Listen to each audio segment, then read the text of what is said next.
Siyata Dishmaya, Masechet Gitin, Daf Gimel. Nous commençons à la 7e ligne où le Rava, de Amar, les fiches Netim, Metsuim, les Kaimo.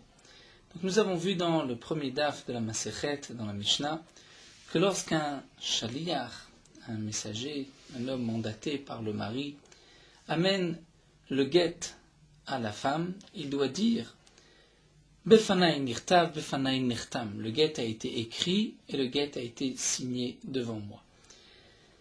Quelle est la raison?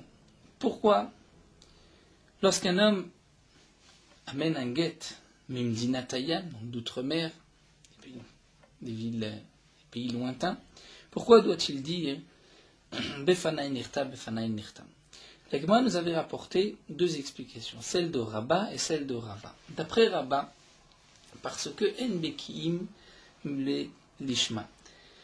C'est-à-dire que ceux qui se trouvent Bimdinatayam ne sont pas compétents, ne savent pas que le guet doit être écrit Lishma pour cette femme, pour cet homme et pour ce divorce. Et donc on craint que peut-être un homme ait trouvé un guet qui porte le même nom que lui et que sa femme, et il désire utiliser ce guet pour divorcer. Ce qui est donc évidemment pas soul, puisque la Torah dit Vekatav la, il faut écrire là pour cette femme. Le guet doit être écrit Lishma. Ça c'est donc la raison de Rabba, les Fishen Bekim Lishma, et la Gemara nous avait expliqué qu'en vérité la majorité des gens sont Bekim Lishma, et en particulier les Sifrei des Dayanim, les scribes des Dayanim, sont certainement compétents que le guet doit être écrit Lishma. C'est donc une Xera, un chashash des Chachamim, d'exiger et d'être sûr que le guet a été écrit Lishma, et donc Rabban nous avait expliqué que les Chachamim ont été mekil, ils ont été ici plus indulgents et ont permis le témoignage d'un seul témoin de cette personne qui vient dire le guet a été écrit et signé devant moi. Et donc Rashi nous avait rajouté que lorsque cet homme vient dire Befanai nirtam, Befanai nirtam, on lui posera la question mais est-ce qu'il a été écrit aussi Lishma? Il lui dira il a été écrit Lishma. D'après Tosfot, il n'est pas nécessaire de préciser cela. Le Befanai nirtam, Befanai nirtam signifie entre autres il a été écrit Lishma. Quant à Rava, Rava nous avait expliqué que la raison de la Mishnah pourquoi on doit dire Befanai nirtam, Befanai nirtam, c'est parce que les voyages étaient difficiles à l'époque, et lorsque un homme amène un guet mimdinatayam, peut-être que demain le mari viendra dire mais ce guet a été falsifié, je n'ai jamais envoyé de guet, et c'est donc pour cela que le shaliach doit dire befanai nirtam, puisque demain il sera difficile de trouver les deux témoins qui ont signé pour leur demander d'authentifier leur signature. C'est pour cela qu'on va faire confiance au témoin, c'est-à-dire au shaliach, qui va apporter le guet et qui va dire le guet a été écrit et signé devant moi, donc c'est le mari qui m'a envoyé, le guet n'est pas mezouyaf, n'a pas été falsifié. Et donc là la Gemara continue et pose presque les mêmes questions que nous avons vues plus haut sur Rabba, où les Rava, et d'après Rava, de Amar, les fiches Nedim, Metsuim, les Kaimo, d'après Rava qui a dit que la raison pour laquelle on doit dire Befanai nirtam, c'est parce qu'il n'y a pas de témoins qu'on peut trouver. Les témoins ne sont pas disponibles facilement pour authentifier leur signature. Et donc c'est pour cela qu'on va demander, on va exiger de dire Befanai nirtam, et ainsi on est sûr que le shtar a été écrit et signé et qu'il n'a pas été falsifié. Mais alors demande la Gemara liba etre, il faudrait deux témoins. Comment se fait-il que le shaliach qui amène le guet soit suffisant, son témoignage soit suffisant? Il nous faut deux témoins, comme ailleurs, lorsqu'on veut authentifier un shtar, il nous faut deux témoins. Comment se fait-il qu'ici un seul témoin soit suffisant? L'agma répond Edechad neman be'isurim. Étant donné que là, il s'agit d'un issour, est-ce que cette femme est permise ou pas? On peut faire confiance à un témoin. De la même manière qu'on fait confiance à un témoin si la viande a été égorgée, ou si on avait prélevé la terouma, ou si on a enlevé les graisses interdites ou le nerf sciatique. D'autres cas aussi où on voit que des chad neman bisurin, comme l'explique Tosfot dit qu'on apprend de la Nida, qui pourra elle-même compter, et on lui fait confiance dans son compte des jours de pureté. En tout cas, la Gemara répond Edechad Neman Bisurin, et on peut faire confiance à ce témoin. Mais la Gemara continue Imardam Rinan Edechad Neman Bisurin. Dans quel cas on dit qu'on fait confiance à un seul témoin lorsqu'il s'agit d'un issour, d'une interdiction? Est-ce que c'est permis ou pas, hein? C'est Kegon Khaticha Safek Shel Chelek Safek Shel Shuman. Quand nous avons un morceau de graisse et nous avons un doute, est-ce que c'est du relève de la graisse interdite ou du Shuman de la graisse permise? Et là, lorsque vient un témoin, on lui fait confiance. Pourquoi? Parce que nous n'avons pas un issour sûr concernant ce morceau de graisse. Nous ne sommes pas sûrs que ce soit un morceau de graisse. Il y a un doute, donc il n'y a pas eu encore de présomption d'interdiction. Jusqu'à présent, ce morceau, on n'avait jamais dit qu'il était interdit, nous avons un doute, un témoin. On peut le croire pour cela. Mais ici, jusqu'à aujourd'hui, cette femme était considérée comme une femme mariée, elle était interdite au monde entier. Aujourd'hui, par ce guet, on veut la permettre à d'autres hommes. Elle est donc divorcée. Et c'est sur le témoignage de ce témoin qui va dire Befana Nirtam Fanen Nirtam qu'on va accepter donc ce guet. Avec Davar chez Be'erva, on revient à Davar chez Be'erva, une interdiction qui concerne les Arayot. Ven Davar chez Be'erva Pachot Mishnaim, et tout ce qui concerne les Arayot, il faut au moins 2 témoins, comme on l'apprend des Psukim. Rashi nous rapportait la Gemara dans Masechet Sota, la Gzerashava, Davar de Mammon. Donc la question revient, comment se fait-il qu'on fait confiance à un seul témoin? Il nous faut 2 témoins, comme si on voulait authentifier un shtar. La Gemara répond, en vérité, même pour n'importe quel shtar, que ce soit un acte de prêt, de vente, lorsqu'il y a 2 témoins, en vérité, Bedin, c'est-à-dire par la loi stricte, même pour authentifier un shtar, Namel Olibé, on n'a pas besoin de l'authentifier. Pourquoi? Que des Resh Lakish. Nous avons un enseignement de Resh Lakish, que l'Agma avait rapporté dans ma Masechet Ketuvot, d'Amar Resh Lakish, et dit Machatumi Malashtar, lorsque nous avons 2 témoins qui ont signé sur un acte de prêt, de vente, sur un shtar, c'est comme si leur témoignage avait déjà été accepté au Beddin, c'est-à-dire on avait fait toutes les vérifications, on avait vérifié si les témoins n'ont pas menti. Donc lorsque 2 témoins ont posé leur signature sur un shtar, c'est comme si ces 2 personnes avaient témoigné au Beddin. Ça c'est ce que nous enseigne Resh Lakish. Et donc lorsque se présente à nous un shtar et il y a 2 témoins qui ont signé, c'est comme si nous avons 2 témoins qui ont témoigné au Beddin. Donc il n'est pas nécessaire d'authentifier les signatures seulement. Verabanan ou de Hatzruch. Ce sont les Chachamim qui ont exigé pour n'importe quel shtar d'authentifier les signatures. Pourquoi? Rashi nous explique, puisque l'ochatzif inish les iyufé, c'est-à-dire un homme n'a pas cette insolence, ne va pas oser falsifier la signature de 2 personnes. De dire, il y a eu un prêt et je signe à la place de 2 témoins, personne ne fera une telle chose. Ça c'est ce que nous apprend Resh Lakish lorsqu'il dit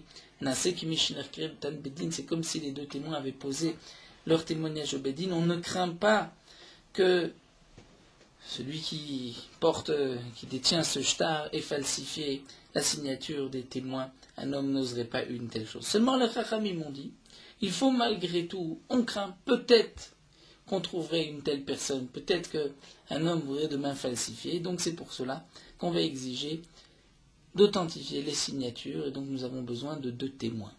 Veracham, mais ici, à propos du guet, pour authentifier la signature des témoins, puisque ce n'est qu'une exigence des Chachamim, Mishum Iguna Ikilo Barabanan, là pour ne pas laisser cette femme dans l'impossibilité de se marier, qu'elle soit Aguna. Aguna, c'est comme le Hogen, c'est-à-dire l'encre d'un bateau qui retient le bateau, ce terme aussi de Aguna, c'est cette femme qui ne peut pas se marier, qui est retenue par son mari, qui, par exemple, a disparu, c'est le terme d'une Aguna, donc elle ne peut pas se marier, n'a pas eu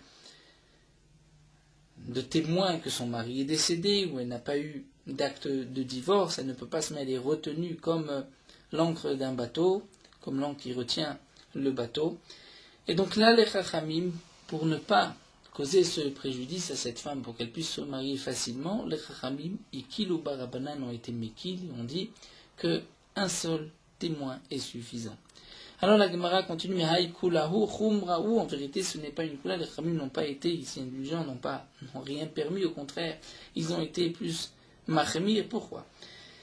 Si les Chachamim avaient depuis le début exigé 2 témoins, mais ensuite, le mari ne pourrait pas venir demain et dire, mais ce guet n'a jamais été écrit par moi, il a été falsifié.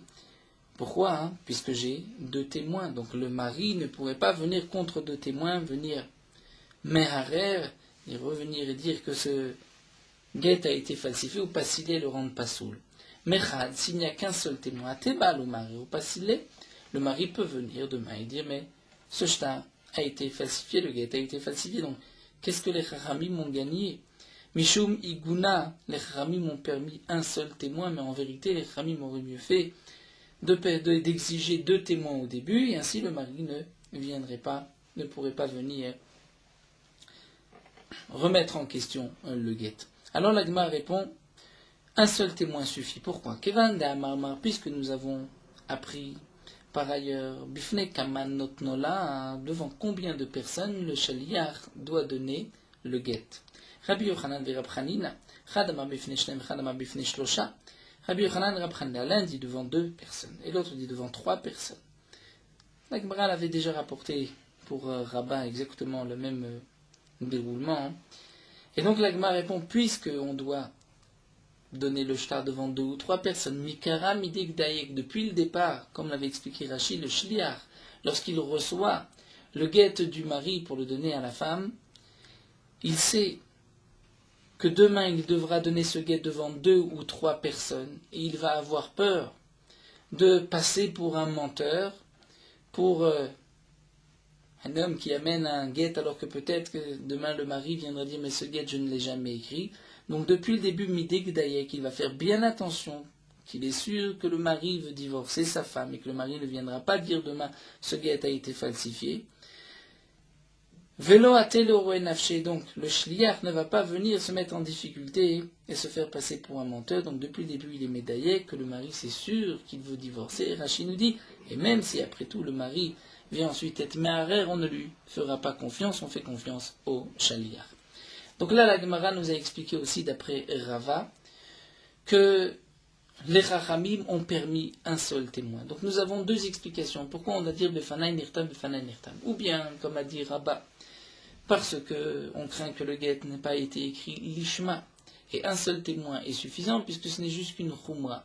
Certainement qu'il a été écrit Lishma. Les gens sont békim, la majorité des gens qui s'occupent des guitines sont compétents, il a certainement été écrit Lishma. On craint peut-être qu'après tout, il y a eu une erreur, il n'a pas été écrit l'Ishma, donc c'est pour cela qu'on exige de dire Befanaï Nirtam qu'il a été écrit l'Ishma, mais un seul témoin est suffisant, les Chachamim m'ont permis, Mishum Iguna. Ou encore comme Rava, pourquoi lorsqu'on amène un guet Mimdinatayam, il faut dire Befanaï Nirtam, Befanaï Nirtam, puisque les caravanes, à l'époque où les voyages ne se faisaient pas d'un d'Eretz Israël vers Mimdinatayam, vers l'outre-mer, et donc il y avait à craindre que le mari pourrait demain dire le guet n'a pas été écrit par moi, il a été falsifié, et on ne trouvera pas les 2 témoins qui ont signé pour authentifier leur signature. Donc c'est pour cela que le shliach va dire Befanaï Nirtam, Befanaï Nirtam, il a été écrit et signé devant moi, donc ce sont vraiment des témoins qui ont signé, il n'est pas falsifié, et comme donc nous l'avons vu, les Chachamim ont fait confiance à un seul témoin, Mishum Iguna, puisque c'est juste un simple rachash, certainement que personne ne va falsifier la signature de 2 personnes et écrire un guet si le mari ne l'a pas ordonné. La Gemara continue maintenant et se tourne vers Rabba et Rava. Pourquoi Rava n'a pas dit comme Rabba? Pourquoi Rabba, lui, n'a pas expliqué comme Rava? Rava, demande la Gemara, Itamalo Amarki Rabba. Pourquoi Rava n'a pas expliqué à cause de l'ishma comme Rabba? Amar lecha, Rava te répond, Mikatane befanaï nirtav l'ishma, befanaï nirtam l'ishma. Mais est-ce que c'est marqué, demande Rava, que le sheliach doit dire, il a été écrit l'ishma devant moi et signé l'ishma devant moi. Ce n'est pas marqué, c'est juste marqué, il était écrit et signé devant moi. Donc c'est certainement pas à cause du lishma. Rabba, l'agma se tourne vers Rabba, après tout Rabba a raison, pourquoi on ne dit pas l'ishma.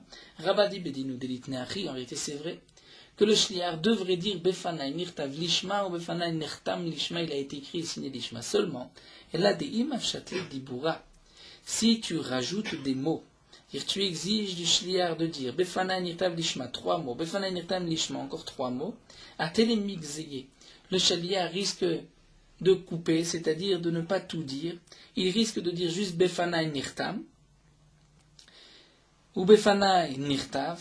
Et puisque les chachamim, c'est-à-dire si les chachamim avaient exigé de dire les 3 mots befanai nirtav lishma, befanai nirtam lishma, si un shliach ne dit pas le lishma, eh bien le get aurait été pasoul.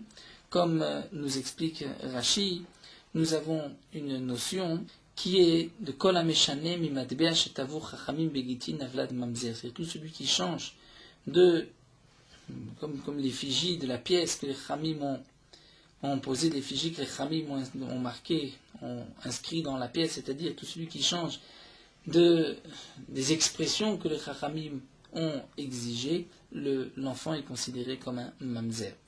Et donc là aussi, on craint que peut-être cet homme-là ne dira pas tout. Donc c'est pour cela qu'il vaut mieux s'arrêter et dire juste befanai nirtav, befanai nertam. Alors la Gemara continue, ashtaname atelemigziye. Mais là aussi, il risque peut-être de ne dire qu'une seule partie, de ne pas tout dire. La Gemara dit chadam mitlat gaiz, chadam mitartel lo gaiz. C'est-à-dire un homme, lorsqu'il a 3 mots à dire, peut-être qu'un des 3 mots, il va le couper, il ne va pas le dire. Il dira juste befanai nirtav, il ne dira pas l'ishma.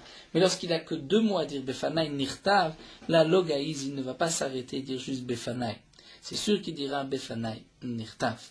Et ensuite befanai nirtav. Et donc là aussi, Rachid nous dit que donc lorsque cet homme-là va dire befanai nirtav, befanai nirtav, on lui posera la question, est-ce qu'il a été aussi écrit l'ishma? Ou encore, Rachid nous explique comme Tosfot, dire que certainement, lorsqu'on dit befanai nirtav, c'est-à-dire il a été écrit l'ishma. Rashi rajoute aussi qu'il est nécessaire de dire les deux, et befanai nirtav et befanai nirtam. Parce qu'aussi bien l'activa, écrit, rédiger le get, que la khatima, la signature des témoins, doit être faite l'ishma. Entre befanai nirtav et befanai nirtam, étant donné que ce sont 2 parties, c'est-à-dire 2 choses, là c'est sûr que le shliach ne va pas couper la moitié. On ne craint pas qu'il va s'arrêter à befanai nirtav. Il va dire les deux puisqu'il y a un digne de l'ishma dans l'écriture, l'activa et un digne de l'ishma dans la khatima, dans la signature. La Gemara continue. Pourquoi maintenant Rabba, lui, n'a pas dit comme Rava que la raison c'est à cause des édim qui ne se trouvent pas, qui ne seront pas là pour authentifier leur signature si demain le mari dit que le shtar est mezuyaf. Alors Rabba te répond, puisque tout le problème d'après Rava, ce n'est qu'une question concernant les témoins, est-ce qu'ils ont vraiment signé ou pas, est-ce que ce n'est pas un faux? Alors le shliach devrait juste dire befanai nirtam, il a été signé devant moi. Pourquoi dire befanai nirtav lamali? Pourquoi dire befanai nirtav shma mina baina lishma, que c'est lishma? Puisque c'est l'écriture qui doit être écrite, l'ishma. Vers Rava, alors l'agma se tourne vers Rava. Après tout, Rabba a raison, puisque on ne doit pas dire befanai nirtav, on doit juste dire nirtam, ce qui est important c'est la signature. Rava répond, bedinu delitneachi, c'est vrai qu'on devrait dire juste befanai nirtam, et la dimken nati lichloufe bikim shtarot de alma be'ed echat. Seulement nous dit Rabba, c'est qu'on craint que si aujourd'hui on fait confiance au témoin qui vient nous dire befanai nirtam, il a été signé devant moi, donc lui va authentifier la signature des témoins, et c'est le kiyum shtarot. On risque ailleurs, dans un acte de prêt, aussi d'accepter le témoignage d'un témoin lorsqu'il va dire je reconnais les 2 signatures. Et c'est sûr que Bemamon, on ne peut pas, ce n'est juste une coula pour le get comme nous l'avons vu plus haut. Donc pour ne pas se tromper avec les autres kiyum shtarot, on rajoute befanai nirtav. Et ainsi on sait que c'est particulier au get. Donc c'est ce que nous dit Rava. Et la deimken, si on dit juste befanai nirtam, on risque de se tromper avec le kiyum shtarot lorsqu'on authentifie les shtarot ailleurs, be'ed echad, et on pensera qu'un seul témoin est suffisant. Mais lorsque donc là maintenant on va rajouter Befanai Nirtav, on sait très bien que c'est un digne particulier pour le get. Vers Rabba, l'agma se tourne maintenant vers Rabba. C'est vrai que Rava vient de répondre qu'on est obligé de dire les deux Befanai Nirtam, Befanai Nirtam, parce qu'on risque de se tromper avec les autres shtarot. Rabba dit pas du tout, on ne va pas se tromper. Midame Hatam Yadinan. Là-bas, lorsqu'on vient authentifier un shtar, les témoins doivent dire Yadinan. Nous savons que c'est la signature d'un tel et d'un tel. Hacha ici, le shtar dit juste Befanai, devant moi. C'est un autre terme. Donc on ne va pas confondre. De plus, Atam, Isha, Lomemna, lorsqu'on veut authentifier un shtar, une femme, on ne lui fait pas confiance, mais Acha, Isha, Memna, ici, lorsqu'une femme apporte un guet et dit Befanai Nertam, Befanai Nertam, on lui fait confiance. Atam, Baal Davar, Lomeman, Hacha, Baal Davar, Meman, là-bas, dans un shtar. Si c'est marqué que Rouven a prêté à Shimon et que Rouven vient ensuite dire je reconnais les témoins, on ne lui fait pas confiance puisque c'est en sa faveur, il est Nogéa, il est concerné par ce shtar puisque c'est lui qui veut récupérer de l'argent. Mais ici, Achabal Davar Meheman, la personne n'est même concernée, on lui fait confiance. C'est-à-dire, nous explique Rashi, si le mari a envoyé sa propre femme comme shliach, c'est-à-dire le mari donne un guet à sa femme, il dit je ne veux pas te divorcer ici, je te donne le guet, mais tu ne seras divorcé que lorsque tu arriveras dans tel endroit. Et donc la femme, jusqu'à cet endroit, va porter le shtar comme si elle était un shliach, hollacha, pour apporter le guet, et à tel endroit elle sera divorcée. Et cette femme, lorsque à tel endroit elle viendra, elle devra dire Befanai Nirtam, Befanai Nirtam, et donc elle pourra être ainsi divorcée, puisque c'est elle-même qui s'apporte le shtar. Donc tu vois, nous dit Rabat, que le digne de Kiyum Shtarot est différent d'ici, les gens ne vont pas se tromper. Seulement, Rava reprend et dit non, Amarlecha Atuacha, Ki Amri Yadinan Milomemne, Rava nous dit non, ce n'est pas totalement différent, puisque ici aussi, si le shliach ne dit pas Befanai Nirta, Befanai Nirtam, il dit juste Yadinan, je sais que c'est la signature de témoin. Est-ce qu'on ne le croit pas? Bien sûr qu'on le croit. Donc puisque lorsqu'il va dire je sais, je reconnais la signature de témoin, on le croit, donc on risque de confondre avec les autres Kiyum Shtarot des Alma d'ailleurs, Bedecha, de penser qu'un seul témoin est suffisant. Donc c'est pour cela qu'ici il faut dire Befanai Nirtam, Befanai Nirtam. C'est vrai que la Rava ne répond pas aux deux autres questions de la femme, Isha Lomemna, ici Isha Memna et du Baal Dava, mais Tosfot nous dit que ces questions, Rava n'a pas jugé nécessaire de répondre, puisque la réponse est simple, c'est que ce sont des cas de l'oshricha. Ce n'est pas habituel qu'une femme apporte un shtar ou qu'elle-même elle s'apporte son shtar ailleurs. Donc là, nous avons expliqué aussi bien d'après Rava que d'après Rava pourquoi Rava ne veut pas expliquer la Mishnah comme Rava, pourquoi Rava ne veut pas l'expliquer comme Rava. La Gemara se penche maintenant vers Rabba. Ou le Rabba d'Amar Lefshen Bekim Lishma. D'après Rabba qui a dit que la raison pourquoi on doit dire Befanai Nirtam, Befanai Nirtam, le shtar a été écrit devant moi, le shtar a été signé devant moi, c'est pourquoi. Parce que on craint que le shtar n'a pas été écrit d'Ishma, que les gens ne sont pas compétents l'Ishma. Man Haïtana. Donc qui serait l'auteur de cette Mishnah qui pense Man Tana de Baïk Tiva l'Ishma qui pense que lorsqu'on écrit le shtar, on doit l'écrire l'ishma, mais que aussi lorsqu'on signe le shtar, ou bae khatima l'ishma, le shtar doit être signé l'ishma. Qui est l'auteur de cette Mishnah? Hi Rabbi Meir khatima bae ktiva lo bae. Si c'est Rabbi Meir. Rabbi Meir exige que la khatima soit écrite l'ishma, mais la ktiva, le get, n'a pas besoin d'être écrit, rédigé l'ishma. Ditnan, comme c'est marqué dans une Mishnah, en kodvim bimchubar la karka, on n'écrira pas de get bimchubar la karka, lorsque le get est rattaché au sol, bimchubar la karka, par exemple sur une feuille d'un arbre attachée au sol, on ne pourra pas écrire un get dessus. Lechatrila, mais kadvo la mechubar le karka, si on l'a écrit sur ce qui était rattaché au sol, comme une feuille d'une branche, t'as le chaud, ensuite on l'a détaché, khatmo, on a fait signer les témoins, maintenant donne à la femme, kacher c'est kacher. Ça c'est Rabbi Meir. Pourquoi? Puisque nous explique Rashi, c'est marqué dans la Torah Vekatav Venatan, c'est-à-dire on écrit et on donne. Et il ne doit pas y avoir d'interruption. Le fait de couper la branche est considéré comme un efsek entre la ktiva et la netina. La Torah dit on écrit et on donne. Mais on ne peut pas écrire, couper et ensuite donner. Rabbi Meir pense que ce qui est marqué dans la Torah Vekatav Venatan, ce n'est pas écrire le shtar, mais c'est le signer. Donc, Les khatrila, c'est vrai qu'on n'écrira pas non plus si c'est rattaché au sol. Pourquoi? De peur qu'on va aussi signer. Mais bediavat, si on a écrit le guet, ensuite on le détache, on signe, on donne à la femme, c'est caché. Donc, l'essentiel d'après Rabbi Meir, c'est la khatima. La khatima doit être écrite lishma. L'activa, peu importe. Donc, l'auteur de la Mishnah ne peut pas être Rabbi Meir. Et Rabbi Lazar, si c'est Rabbi Lazar, ktiva bae khatima lo bae. Rabbi Lazar pense au contraire, qu'il faut écrire lishma, mais il n'est pas nécessaire de faire signer le get lishma. De quel Rabbi Lezer il s'agit? Rachid nous rapporte, et Rabbi Lezer pense que Minatora, un get, où les témoins n'ont pas signé est cachère. On peut le donner, le transmettre devant deux témoins, même si on ne l'a pas signé. Donc d'après Rabbi Lazar, ce qui est marqué dans la Torah Vekatav, il s'agit d'écrire le get et non pas de le signer. Donc d'après Rabbi Lazar, il faut l'écrire l'ishma. Et la signature n'est pas nécessaire d'être l'ishma. Donc Rabba, lui, nous a expliqué que pourquoi on doit dire Befanaï Nirtav, le shtar a été, le get a été écrit devant moi, et a été signé devant moi. C'est parce que le get doit être écrit et signé l'ishma. Ce n'est ni d'après Rabbi Meir, puisque d'après Rabbi Meir, l'essentiel c'est la khatima, ni d'après Rabbi Lazar, puisque l'essentiel c'est la ketiva. On reprendra Rabbi Meir, Rabbi Lazar, plus loin, dans cette fameuse souga des Messira karté ou des Khatima karté. Donc ici, la Gemara juste nous a rapporté Rabbi Meir, Rabbi Lazar. Alors la Gemara continue, Vechitema leolam Rabbi Lazari, peut-être que tu diras que c'est Rabbi Lazar. Vechilo bay Rabbi Lazar hatira nishma medoraita. Peut-être que Rabbi Lazar traduit le Vekatav comme étant l'écriture du shtar. Et que la signature n'a pas besoin d'être l'ishma minatora. Mais peut-être, demande la Gemara, qu'après tout, midera banan, elle doit être écrite l'ishma. Et donc, ce qui est marqué dans la Mishnah, Befanai nirtam, fanai nirtam, c'est par rapport à ce din dera banan. La Gemara dit non. Pourquoi? Nous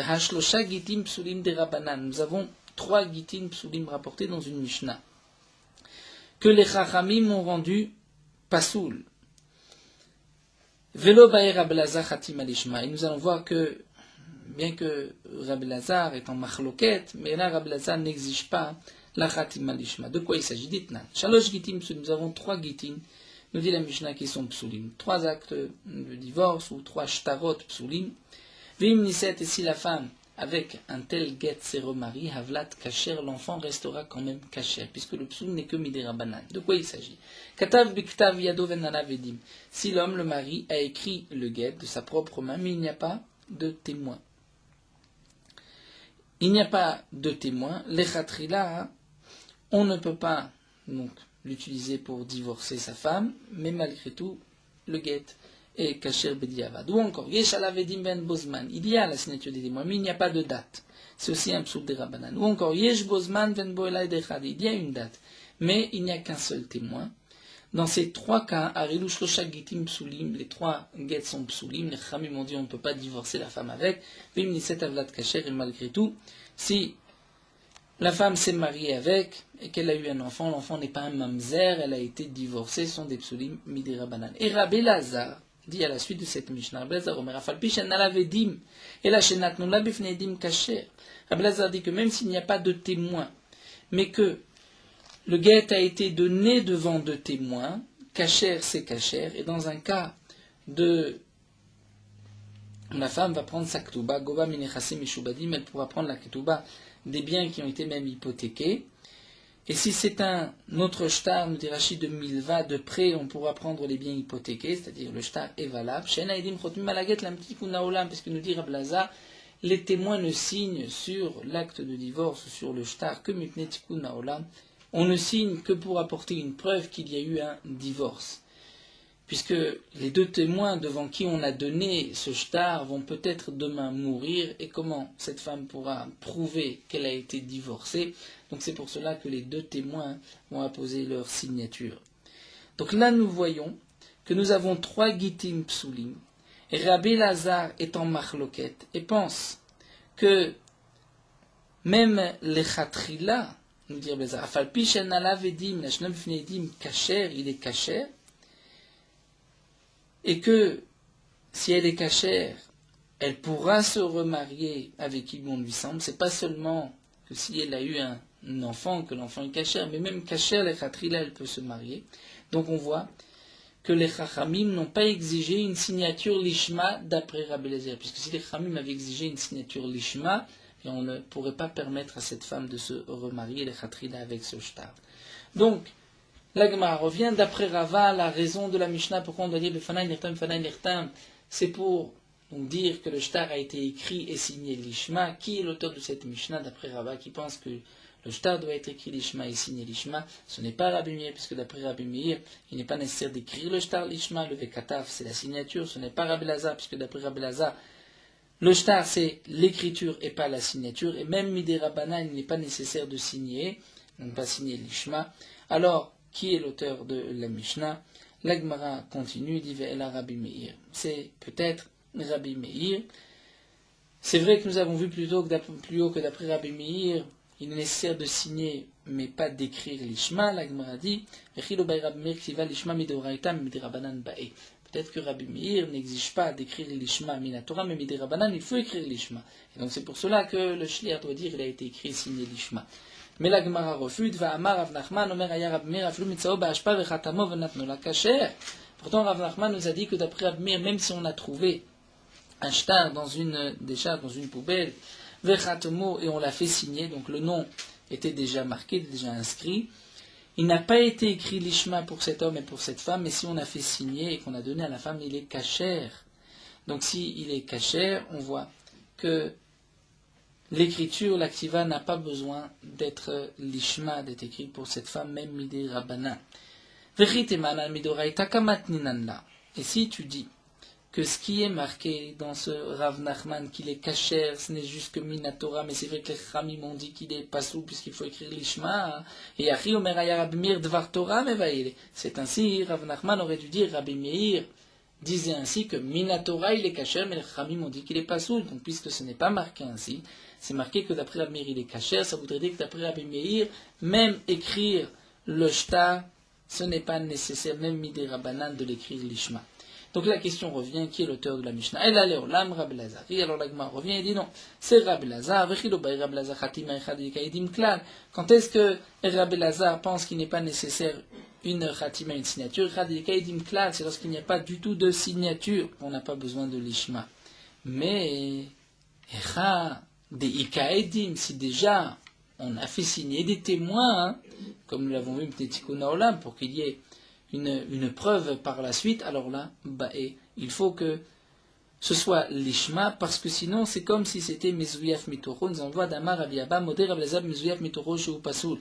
Rabbi Lazar est d'accord que, bien qu'il n'est pas nécessaire de faire signer deux témoins, mais si on a fait signer les témoins, et qu'il y a un des deux qui est un proche parent, qui est Pasoul, ou qui est écrit chez l'Olishma, c'est Pasoul. Donc l'Agma répond, c'est vrai que d'après Rabbi Lazar, l'essentiel c'est d'écrire le shtar, le get. La signature n'est pas nécessaire l'ishma, il n'est même pas nécessaire de signer. Mais si, malgré tout, on signe, il faut que ce soit fait l'ishma et que les témoins soient kshérim. Sinon, c'est Mezouyaf Mitoro, c'est comme si le shtar de l'intérieur montre qu'il est falsifié. Donc là, la Gemara a répondu, qui est l'auteur de la Mishnah d'après Rabba? C'est Rabbi Eliezer. C'est Rabbi Lazar. On termine avec Ravashi qui lui nous dit non. Ravashi Amar Amane Rabbi Yudaï. Ravashi lui propose plus simplement, c'est Rabbi Yuda, l'auteur de la Mishnah, d'Etnan. Rabbi Yuda possède acheté ktivato v'chatimato betalouche.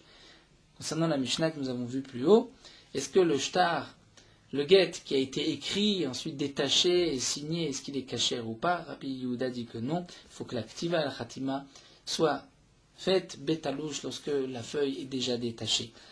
Donc d'après Rabbi Yehuda, la traduction de la Torah avec katav, on doit écrire un get, c'est-à-dire l'écrire et le signer, donc ça doit être écrit là pour elle l'ishma, donc l'écrire et le signer l'ishma.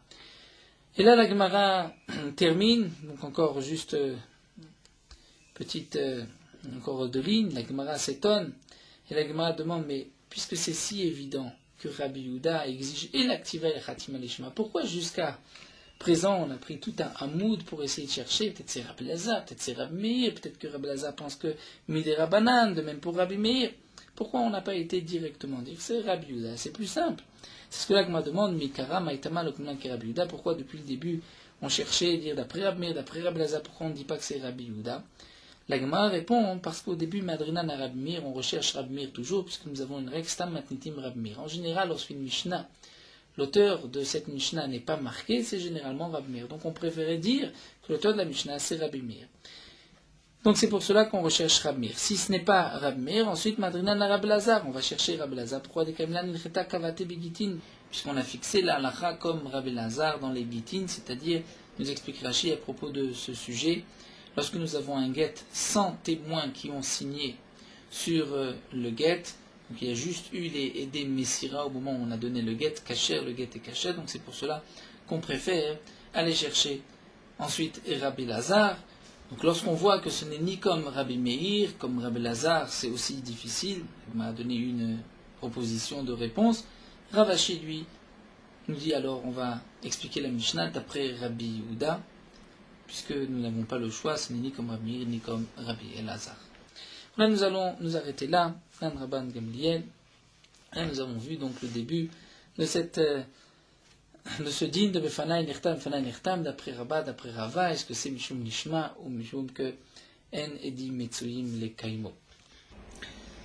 Nous poursuivons avec Morot Halacha Daf Gimel, toujours dans la bracha du Yotzer du matin.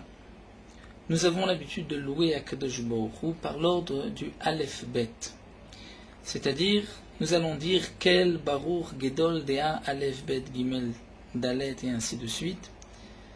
Cette louange est pour montrer que le ciel et la terre ne tient que par le mérite de la Torah, comme c'est marqué Imlo Beriti Yomam Valaila Chukot Shemaim Varesosamti. Si je n'avais pas mon alliance, donc l'alliance de la Torah, le jour et la nuit, Akadosh Baruch Hu n'aurait pas placé les lois de la nature, du ciel et de la terre.